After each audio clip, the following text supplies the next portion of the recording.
Bruce hier, BB2K Airsoft Channel. Schön, dass ihr wieder eingeschaltet habt. Ja, heute geht es um eine Minigun. Die Classic Army M134. Minigun, die kennt ihr ja bereits. Die hatte ich, glaube ich, vor 5 Jahren schon mal in meinem Kanal vorgestellt. Verlinke ich euch hier oben. Klickt da mal unbedingt drauf. Richtig teuer, 3.500 Euro, kastriert auf 0,5 Joule, funktioniert für Deutschland überhaupt nicht. Ist, glaube ich, der teuerste Wallhänger, den ich in meiner Sammlung habe, aber auch mega cool und eigentlich für jeden Sammler ein Must-Have. Ja, wie sieht es für den Spieler aus? Wie gesagt, für den Spieler ist das Ding hier nicht gut geeignet, aber ich habe jetzt was Schönes von der Firma Soft Air Zone bekommen. Und zwar diesen kleinen, feinen Karton hier. Oh! Auch eine Minigun, die im Vergleich zur Classic Army richtig mini ist. Die WE 23S von Well. Meine allererste Well, die ich hier auspacke. Das Tolle an dieser Minigun ist, die hat auch nur 0,5 Joule. Also perfekt für unser deutsches Waffenrecht hier. Wir können hier Full Auto mitschießen und das Teil funktioniert auch mit 0,5 Joule und kostet keine 3.500 Euro, sondern naja, schlappe 700 Euro, ist dafür aber auch absolut fähig damit zu spielen, denn es hat ein ganz tolles Magazinsystem. Das Teil arbeitet ohne Probleme. Ich habe schon etliche Videos gesehen. Es sieht nicht schön aus. Ja, es ist Geschmackssache. Aber das wird mein Spielzeug für 2024. Ich werde nur noch mit der Minigun spielen. Und ich freue mich schon, wenn ich die ersten Kugeln damit raushaue. Und die ersten Kugeln werde ich heute jetzt hier beim Auspacken mit euch zusammen hier verballern. Meine Frau wird sich freuen. Ich habe zwar einen Kugelfang, aber ich denke mal bei der Kadenz von 2000, was waren das, 2100 Schuss pro Minute, geht das schon eine ganze Menge raus. Ja, 700 Euro kostet das gute Stück und jetzt packen wir das aus und jetzt bin ich ja mal gespannt. Das ist ja schon mal der Karton. Ihr seht, es wird kleiner. Dann habe ich mir dazu noch ein Magazin noch geordert. Ein Magazin mit einer Kapazität von 1200 Schuss kostet so um die 70 Euro, also 700 die Minigun, 70 Euro das Magazin. Und dann habe ich ja von Soft Air Zone noch eine Packung BBs dazu bekommen. Da sind jetzt drin 1 Kilo, ich weiß nicht wie viel das ist, müssen wir mal ausrechnen, aber ich sag mal, ein Magazin, 1200 Schuss, ist hier mit dieser Minigun in 30 Sekunden leer gerotzt. Okay, dann packen wir das Ganze mal aus. Ich habe mal geguckt, während ich das hier auspacke, bei Soft Air Zone gibt es sie zurzeit nicht, wird gerade wieder nachgeordert. Das Ding geht ja wirklich weg wie, wie warme Semmeln. Ist halt was richtig Spezielles und wirklich was für den Spieler auch gedacht ist.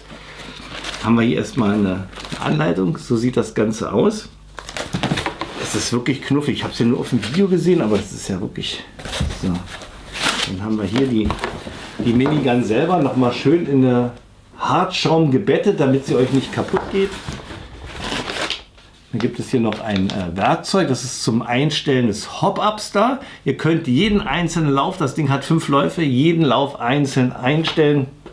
So, jetzt hole ich es raus.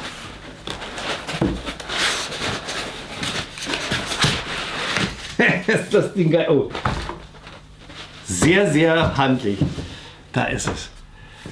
Zieht euch das gute Stück rein. Es ist keine Schönheit, wenn man das jetzt mir mit der Classic Army vergleicht, aber mega, mega, mega Teil, super, super handlich. Und das Schöne ist, ich packe mal das Magazin aus. Hier unten ist das Magazin. Nicht so wie bei der anderen Classic Army, da gibt es ja auch eine Micro M133, die kostet 1500 Euro, läuft auch voll elektrisch, aber da müsst ihr halt das Magazin hier vorne einfüllen, müsst ihr hier die Kappe abschrauben, einfüllen und hier bei dem Ding habt ihr hier ein Ersatzmagazin. Einfach abziehen, ja, und dann nehmt ihr euch ein neues Magazin, setzt es hier ein und dann seid ihr spielbereit. Ihr könnt also innerhalb weniger Sekunden das Magazin tauschen. Ich muss hier wahrscheinlich noch ein bisschen üben und dann geht das los. Ich hole mal noch so ein Magazin raus.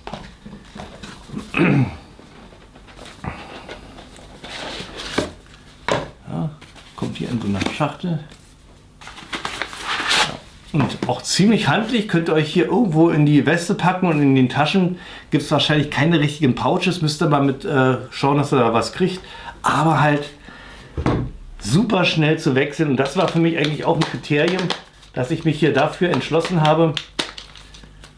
So, ihr könnt ganz schnell die Magazine wechseln. Und es ist elektrisch, voll elektrisch, nicht so wie die Classic Army, die ja mit Elektro und mit HPA läuft, wo der Strom dafür gebraucht wird, um die Barrels anzutreiben.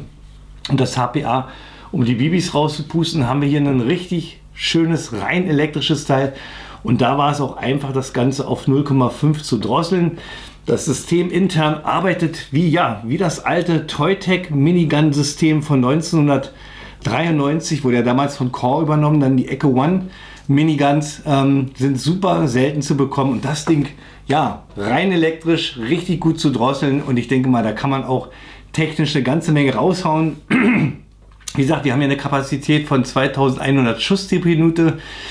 Stärkerer Motor, 14,8 Volt Akku rein und dann geht das Ding wahrscheinlich richtig böse ab. Müsste man sich aber natürlich mal anschauen, wie das System das Ganze hier aushält. So, jetzt habe ich aber wieder viel zu viel gequatscht. Wir gucken uns das mal an.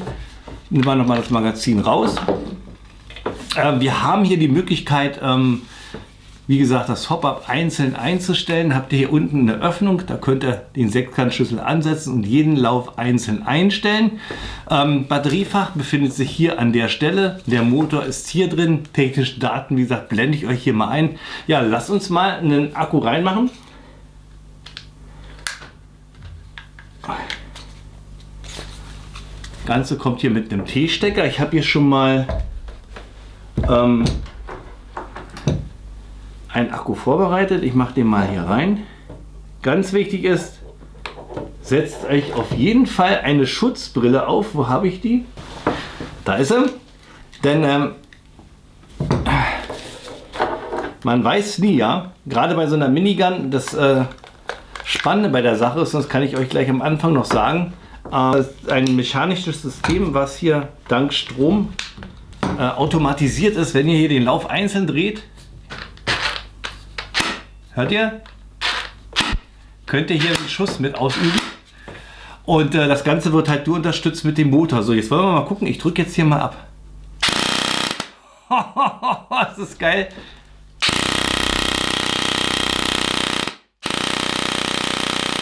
Das ist ein Sound. Vergleichen wir das noch mal mit der Classic Army. Da habe ich jetzt auch nur einen 11.1er drin. Allein dieser Brummer hier, ja, wie schwer das Teil ist. 11 Kilo. Hört sich das richtig zart dagegen an. Hier der Größenunterschied. Ja. Und jetzt das kann ich hier mit einer Hand halten. So muss sich das Ganze anhören. Sehr, sehr geil. Jetzt mal den Brocken hier wieder weg. So, ich würde sagen, Schutzbrille ist auf. Akku ist drin. Machen wir mal ein bisschen Dreck. Dazu habt ihr hier die Kappe, die schraubt ihr ab, sondern ihr habt hier auch ein Sichtfenster. Da könnt ihr also sehen, wie schnell sich die Bibis hier verabschieden. Ich nehme mal hier 0,2. Ich mache nicht ganz so viel rein, damit ich nicht allzu viel Ärger kriege mit meiner Frau. So, dann ist das Ganze federunterstützt. Das hat den Vorteil, dass das Magazin, ja, man hört es so ein bisschen, aber es ist keine Babyrassel. Das ist natürlich auch genial, wenn ihr mehrere von diesen Magazinen an Bord hat, dann hört man euch beim Laufen nicht. So, dann haben wir hier ein Zahnrad. Hier unten ist der Motor. Der Motor greift hier mit dem Zahnrad rein und durch das Drehen werden jetzt Bibis in das System reingelassen. Zeige ich euch dann natürlich dann nachher, wenn wir das Review machen, dann nehmen wir das Ganze mal auseinander. Ihr werdet sehen, es ist sehr, sehr simpel gestaltet. Ja. Einlegen, habt ihr hier die Öffnung, einführen, vorne einrasten lässt. Jetzt klickt's und jetzt ja, lassen wir es mal rotzen auf die Zielscheibe.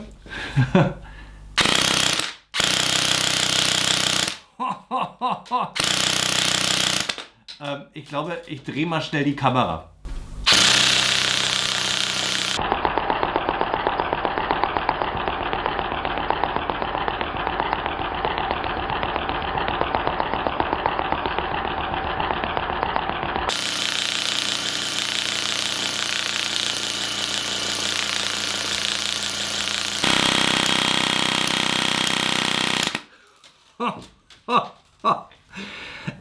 Mega, also ich kann es kaum erwarten, damit aufs Spielfeld zu gehen. Das Ding ist ein purer Abräumer und es arbeitet extrem zuverlässig im Vergleich zu meiner M134. Das Ding ist nicht für 0,5 konzipiert. Das Teil hier, rein elektrisch, reduziert auf 0,5, macht eine ganze Menge Spaß. Und ich denke mal, wenn man sich jetzt die Hop-Ups hier noch ordentlich einstellt, bin ich gespannt, was man hier auf der Entfernung so reißen kann mit dem Teil. Ja, das war es gewesen. Ich nehme mal das Magazin raus. Ja, machen wir noch mal ein paar. Ja, ist wichtig, damit auch die letzten Kugeln draußen sind. Man hat ja natürlich auch eine Sicherung. Knopf rein, ist das Ganze gesichert und dann seid ihr safe. Ja, das war es gewesen. Mein Auspackvideo von dieser Minigun, der Well WE23S. Ich bin mega heiß jetzt damit spielen zu gehen. Ich kann es kaum erwarten, auf dem Airsoft-Spiel damit rumzurotzen. Nochmal kurz anmachen. Dieser Sound, mega genial. Großen Dank an Software Zone, dass ihr dieses Baby hier nach Deutschland gesetzeskonform gebracht habt. Ich packe euch unten auch noch mal einen Link rein für alle, die jetzt auch zugreifen müssen. Ich denke mal, 700 € ist eine ganze Menge Geld, aber eine ganze Menge Spaß habt ihr in der Hand. Und das Ding ist wirklich handlich. Ja? Was wiegt es hier? So 3 Kilo oder so. Lässt sich ganz locker mit der Hand halten. Und ihr habt hier auch noch die Möglichkeit, euch hier noch was anzubringen. Rotpunkt, Zielfernrohr, alles kein Problem. Was jetzt hier noch fehlt, so eine Trace-Einheit, denn ihr könnt das Ganze hier abschrauben, habt da 14 mm Gewinde drauf, aber so ein Smoky Wolf Adapter, ja, wie so eine Art Flash-Hider, wo dann halt auch noch so eine Nebelmaschine drin ist mit Muzzle-Flash-Funktion. Das muss das muss absolut episch sein. Also das muss dafür noch rauskommen. Ich habe ganz viele Visionen, auch ich weiß nicht, ob man da jetzt einen 14.8er Umbau macht, dass das Ding noch mehr Umdrehungen hat. Ich denke mal, das reicht jetzt hier schon vollkommen aus. Das ist ein Sound. Genial. Okay, das war's von mir gewesen. Bruce BB2K Airsoft Channel. Wer meinen Kanal noch nicht abonniert hat, klickt mal da oben drauf. Unten gibt es ein weiteres Video von mir. Wir sehen uns beim nächsten Review wieder. Macht's gut, euer Bruce.